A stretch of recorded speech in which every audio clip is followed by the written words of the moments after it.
All right. Gonna run through the draw for round 4 of the FBA Cup here now. We can get to my screen. Hopefully you guys can see this.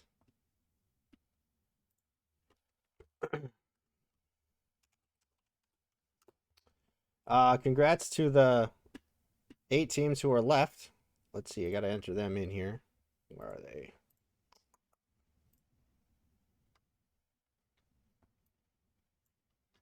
Right here.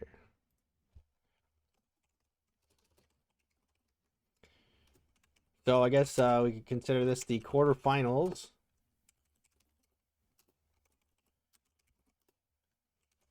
We got, geez, and half the teams are from one conference. Nice job, boys. So this round works just like the previous rounds. I'm just going to be drawing names one by one and filling in the last 8 spots. So the first 2 names I draw will play each other. There's no restrictions here, but I hope that we get as many non-conference games as possible here. So I got all the teams entered in on the wheel. Quick thing too, when I put this up on YouTube for anybody who chooses to watch it later, I'm gonna actually just attach this to a separate video that I'm gonna put together too.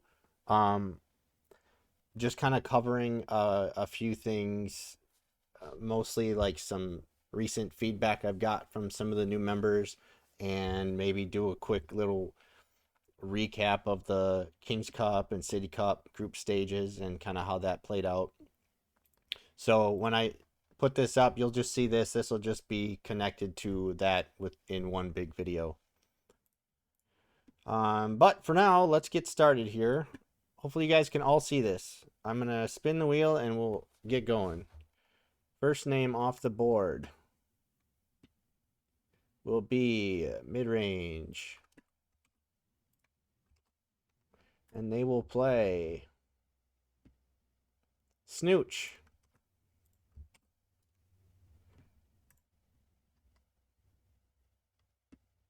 Next team, Wicked Wingspan, will play me. I'm the last one left from my conference, huh? And Andy will face off against Block Party.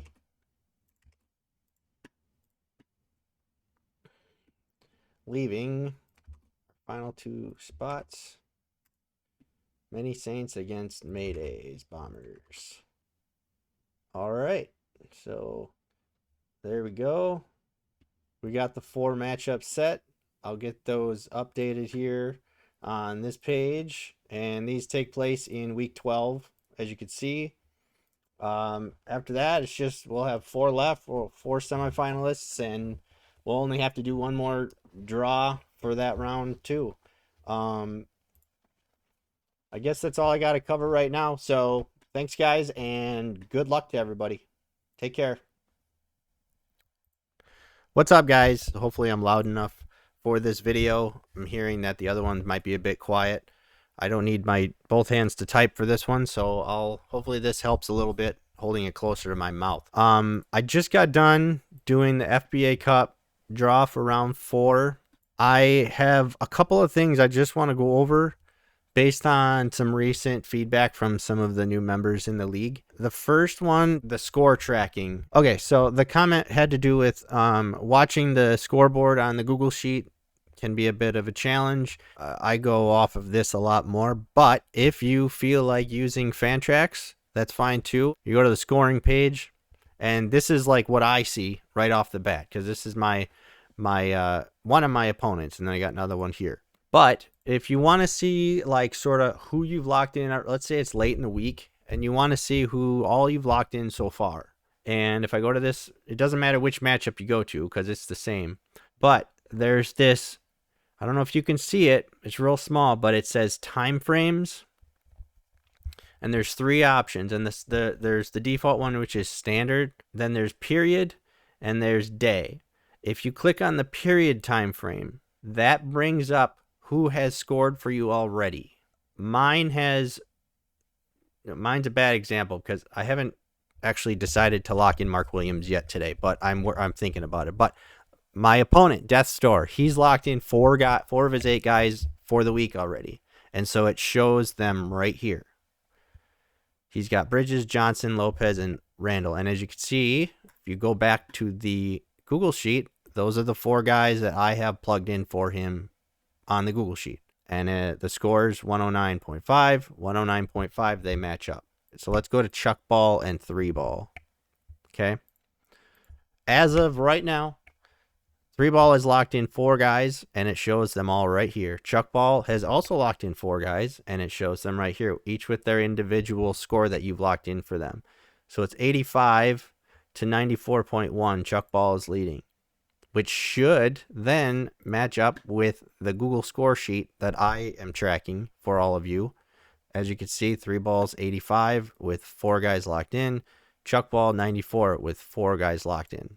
So again, you can follow along in here, but as the locks sort of come in from you guys, I make the moves. I make the appropriate moves in Fantrax to then make it look like this on the scoring page. You just have to remember to go and choose period for the time frame and not standard. Number 2, I wanted to show the team roster page real quick to show.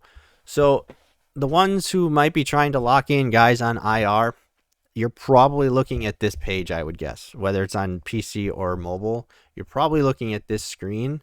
If you just go to your roster page, and I'll just choose somebody else I've got locked in and taken care of already today, 3 Ball. Okay, then back up to say yesterday. Now let's say Jakob Pertl played last night, and but he wasn't moved out of the IR spot. He's still going to show up here with points from the day. I think if we go to day and specifically yesterday, yeah, this shows who all got points yesterday, whether they were in your starting spots or your bench spots or IR, it all shows up here. But again, if we go back, and we'll go back to 3 Ball, this is where you can tell right off the bat if you can lock Pertl in or not. If he's down here still from that day, you can't.